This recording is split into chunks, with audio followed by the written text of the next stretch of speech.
उत्तराखंड विधानसभा चुनाव 2022 के लिए बीजेपी चुनाव प्रभारी केंद्रीय मंत्री प्रहलाद जोशी ने मीडिया से रूबरू होते हुए केंद्रीय मंत्री प्रहलाद जोशी ने कहा कि उत्तराखंड में चुनाव बेहद शांतिपूर्ण तरीके से आगे बढ़ रहा है। पिछली बार बीजेपी ने 57 सीटें जीती थी और इस बार 60 सीटों को जीतने का लक्ष्य निर्धारित किया गया है। बीजेपी विकास के नाम पर जनता से वोट मांग रही है। नहीं हुआ है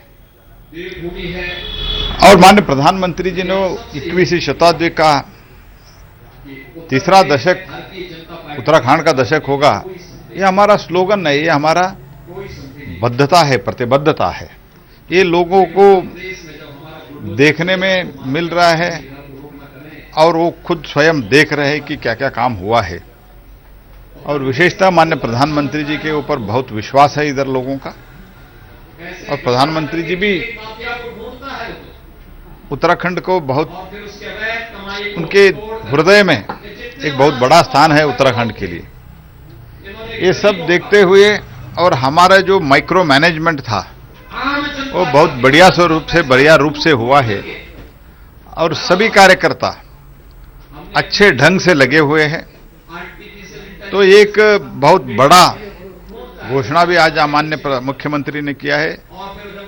उत्तराखंड प्रदेश में यूनिफॉर्म सिविल कोड भी जारी होगा, तो हम ये तुष्टीकरण और एक तरह से तुष्टीकरण का राजनीति, तुष्टीकरण का वोट बैंक, इसको निरस्त करके हम डेवलपमेंट और सबके साथ सबके विकास सबके विश्वास जो प्रधानमंत्री जी ने नारा दिया है उसके साथ हम चलना चाहते हैं। उत्तराखंड विधानसभा चुनाव 2022 के लिए बीजेपी चुनाव प्रभारी केंद्रीय मंत्री प्रहलाद जोशी ने मीडिया से रूबरू हुए। केंद्रीय मंत्री प्रहलाद जोशी ने कहा कि उत्तराखंड में चुनाव बेहद शांतिपूर्ण तरीके से आगे बढ़ रहा है।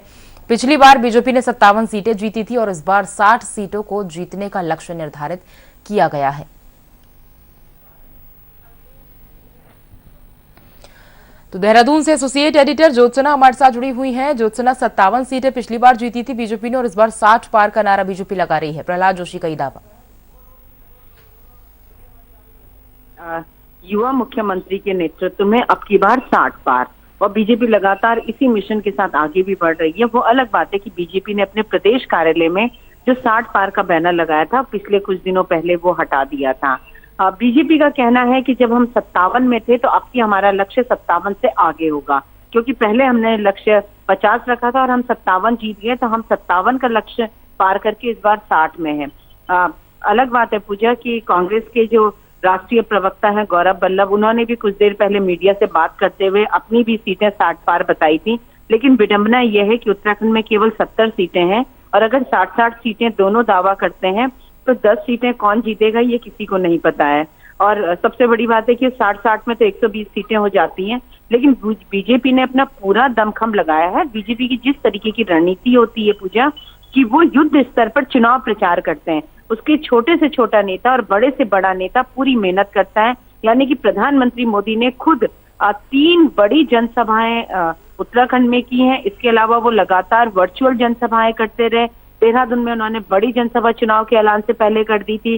केंद्रीय गृह मंत्री की बात करें या रक्षा मंत्री की बात करें, हरियाणा, असम, मध्य प्रदेश, उत्तर प्रदेश के मुख्यमंत्रियों की बात करें, वो भी उत्तराखंड में प्रचार करने आए। अन्य केंद्रीय मंत्रियों की बात करें, चाहे हम जनरल वीके सिंह की बात करें, नितिन गडकरी की बात करें, स्मृति ईरानी की बात करें, शाहनवाज हुसैन की बात करें, बीजेपी ने अपनी पूरी ताकत झोंकी हुई है। वहीं अगर कांग्रेस की बात करें तो कांग्रेस को जो सबसे बड़ा अपना जो फैक्टर नजर आता है जीत का, वो एंटी इनकम्बेंसी नजर आता है। कांग्रेस कहती है कि डबल इंजन की सरकार ने धोखा दिया है, डबल इंजन की सरकार एक सिगुफा था और फायदा कुछ नहीं हुआ, इसलिए जनता आपकी कांग्रेस का साथ देगी। ठीक है, बहुत बहुत शुक्रिया करेंगे ज्योत्सना आपका इस पूरी जानकारी को हम तक साझा करने के लिए।